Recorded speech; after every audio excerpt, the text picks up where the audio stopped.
ছেলের বউয়ের পা থেকে মাথা পর্যন্ত তাকিয়ে চোখ বড় করে রিনা বলল, বৌমা এসব কি পরেছ? কেন আম্মা, আপনার পছন্দ হয়নি? এত ছোট ছোট পোশাক কেন তুমি পরেছ?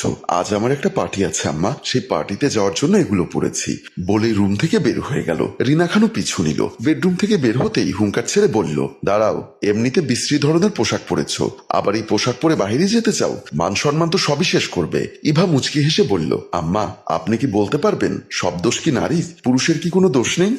সীতা নারীর বিয়ে হয় না, মৃত্যুই তার ভবিষ্যৎ। ভার্জিন না হলে তারও বিয়ে নাজায়েজ, কিন্তু পুরুষ সে তো নিষ্পাপ, কলঙ্ক, তাকে কিছুই ছুতে পারে না। কিন্তু কেন?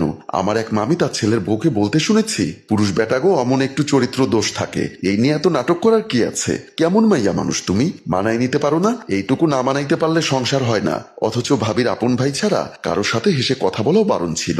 নারীর কলঙ্ক কাটে না, আর পুরুষের কলঙ্ক লাগে না কখনো। নারী জন্ম থেকেই দোষী, তার সব দোষ থেকে বড় দোষ সে নারী। নারী হয়ে জন্ম নিয়েই তারা জন্ম পাপ। তুমি এসব কথা আমাকে বলছো কেন? আপনার মনে আছে যেদিন প্রথম আমাকে দেখতে আমাদের বাড়িতে গেছিলেন? হ্যাঁ মনে আছে। আমি সেই দিনটির কথা আবার আপনাকে একটু মনে করিয়ে দিচ্ছি। এই মেয়ে, দাঁত বের করো। আমি আপনার কথায় বিব্রত হলেও অনিচ্ছা থাকা সত্ত্বেও আমি দাঁত বের করলাম। মাথায় চুল আছে নাকি বব কাটিং করেছো? চুলে যদি উকুন থাকে বিয়ের আগে উকুনগুলো সব মেরে ফেলবে, কারণ আমাদের বাসায় কারো মাথায় উকুন নেই। আচ্ছা এবার একটু তুমি হাঁটো। আমার বাবা আপনার এমন অদ্ভুত প্রশ্ন শুনে কিছুটা বিরক্ত হলেও চুপচাপ ছিল। আমি দাঁড়িয়ে হেঁটে দেখালাম। আমি আবার সোফার উপর বসতেই আপনি বললেন, রান্না করতে পারো? আমার বাবা তখন মুখ খুলল, আমার মেয়ে সব ধরনের রান্না করতে পারে। আপনার যখন যা খেতে ইচ্ছা করবে শুধু আমার মেয়েকে বলবেন, আমার মেয়ে রান্না করে খাওয়াবে। আপনার মেয়ে প্রিয়া বলল, তোমার কি ফেসবুক আইডি আছে? আমি বললাম, হ্যাঁ আছে। নিশ্চয়ই নেচে নেচে ভিডিও করো। আমি টিকটকে আপনার অনেকগুলো ভিডিও দেখেছি, কিন্তু আমি কোনোদিন টিকটক করিনি, আর ফেসবুকে আমার একটা ছবিও পোস্ট করা নেই। আমার কথা শুনে আপনি আর আপনার মেয়ে আরো অনেকগুলো প্রশ্ন করতে লাগলেন। আমি সব প্রশ্নের উত্তর দিতে পারায় আপনি আমাকে আংটি পরিয়েছিলেন। এখানে দোষের কি হলো? মেয়ে দেখতে গেলে তো আমরা প্রশ্ন করবই। আমি তো বলিনি আপনারা দোষ করেছেন, কিন্তু আমার এমন পোশাক দেখে এখন কেন আপনি দোষ মনে করছেন? আপনার মেয়ে প্রিয়া প্রতিদিন রাত বিরাতে ছোট ছোট পোশাক পরে বাসার বাহিরে যায়, অনেক সময় রাত বিরাতে বাসার বাহিরে থাকে, তখন তো কোনো প্রশ্ন করেন না। আমার মেয়ের সাথে তুমি তোমার তুলনা দিচ্ছ? বিয়ের আগে মেয়েরা এরকম একটু ছোট ছোট পোশাক পরতেই পারে। আপনি সেদিন আমাকে দেখতে গিয়ে একই কথা আমাকে বলেছিলেন। আম্মা আমিও তো কারো মেয়ে। আপনি আমাকে যেদিন দেখতে গিয়েছিলেন সেদিন প্রশ্ন করতে করতে এক পর্যায়ে আমার হাত ধরে আমার বেডরুমে নিয়ে গেছিলেন। মনে পড়ে আপনি কি কি জিজ্ঞাসা করেছিলেন আমাকে? মনে করে দেখুন তো। টান দিয়ে বেডরুমের ভেতর ঢুকিয়ে আপনি আমাকে বললেন, তোমাকে একটা ব্যক্তিগত প্রশ্ন করি, সঠিক উত্তর দেবে। তোমার কি বিকেনি নাইট ড্রেস, ছোট ছোট শর্ট ড্রেস এগুলো কি আছে? আমি অবাক হয়ে বললাম, এগুলো আমি কোনোদিন পরিনি, আর এগুলো আমার নেই। আহা তুমি আমাকে সত্য কথা বলো, কোনো সমস্যা নেই। বিয়ের আগে মেয়েরা এগুলো পরতেই পারে। আমি সত্য কথা বলছি, আমি ছোট ছোট ড্রেস কোনোদিন পরিনি। আচ্ছা প্রেম করেছো কটা? প্রেম ভালোবাসা আমার জীবনে আসেনি। আমার ছোটবেলা থেকে স্বপ্ন ছিল আমি বিয়ের পর আমার স্বামীর সাথেই প্রেম করব, তাকেই মন উজাড় করে ভালোবাসবো। তোমার আগের কথাটা মানতে পারলাম, আর শেষের কথাটা মানতে পারলাম না। এ যুগের মেয়েরা আবার প্রেম না করে থাকতে পারে? আমি আপনাকে বোঝানোর চেষ্টা করলাম, কিন্তু আপনি আমার কথা কিছুতেই বিশ্বাস করতে চাইলেন না। আমি ব্যর্থ হয়ে চুপ করে দাঁড়িয়ে রইলাম।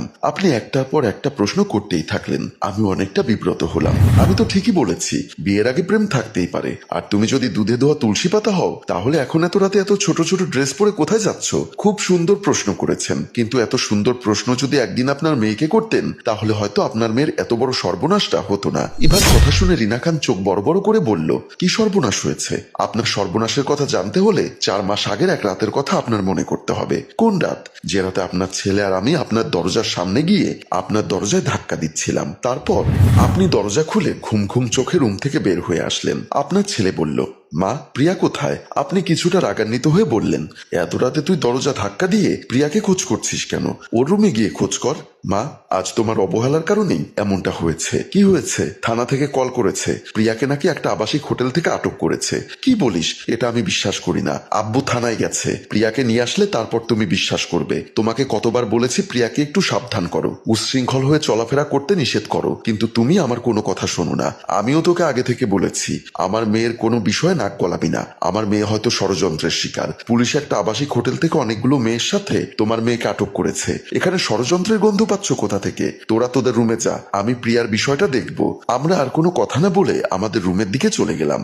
ঘন্টাখানেক পর আমার শ্বশুর প্রিয়াকে নিয়ে বাসার ভেতর প্রবেশ করতেই আপনাকে দেখে প্রিয়া কান্না করতে করতে আপনাকে জড়িয়ে ধরে বলল, আম্মু বিশ্বাস করো, যা শুনেছ সব মিথ্যা, আমার বিরুদ্ধে ষড়যন্ত্র।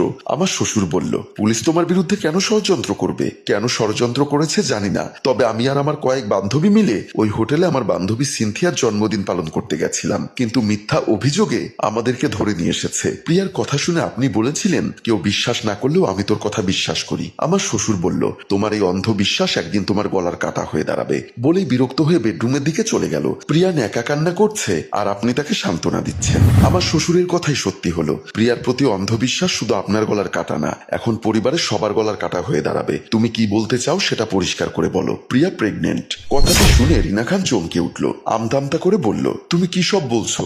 আমি যা বলছি সত্যি বলছি, আমি বিশ্বাস করি না। আপনি হয়তো কোনো কিছুই বিশ্বাস করেন না, আপনার মেয়ের কোনো দোষই আপনার চোখে দেখতে পান না।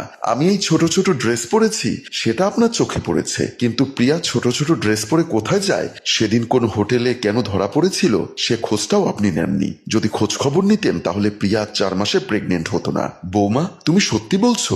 এমন সময় অপু এসে পাশে দাঁড়িয়ে বলল, মা ইভা যা বলছে সত্য বলছে। তোমার চোখে আঙ্গুল দিয়ে দেখানোর জন্যই আমার কথা ইভা ছোট ছোট ড্রেস পরে তোমার সামনে নাটক করেছে। তোমাকে তো এমনিতেই আমরা কোনোভাবে বোঝাতে পারি না, তাহলে ওর গর্ভের সন্তানের বাবাকে? প্রিয়া তার অনেক ছেলে বন্ধুর সাথে এই শহরের অসংখ্য হোটেলে যাতায়াত করত, এখনো নিজেই জানে না ওর গর্ভের সন্তানের বাবাকে। কথাটি শোনা মাত্র রিনা খানের মাথায় যেন আকাশ ভেঙে পড়ল। কান্না করতে করতে বলল, তুমি ঠিকই বলেছো বৌমা, আমার মেয়েকে আমি অতিরিক্ত প্রশ্রয় দিয়েছি, উল্টো নিজের ছেলের বউকে শাসন করেছি। আমার অন্ধবিশ্বাস আজ আমার গলার কাটা হয়ে দাঁড়িয়েছে। প্রিয় ভিউয়ার্স, শাসন করুন কিন্তু শোষণ নয়, ভালোবাসুন, ভালোবাসা পাবেন, কিন্তু এমন অন্ধবিশ্বাস করবেন না যার কারণে ধ্বংসের দ্বার প্রান্তে গিয়ে দাঁড়াবেন। গল্পটি ভালো লাগলে লাইক, কমেন্ট ও শেয়ার করুন।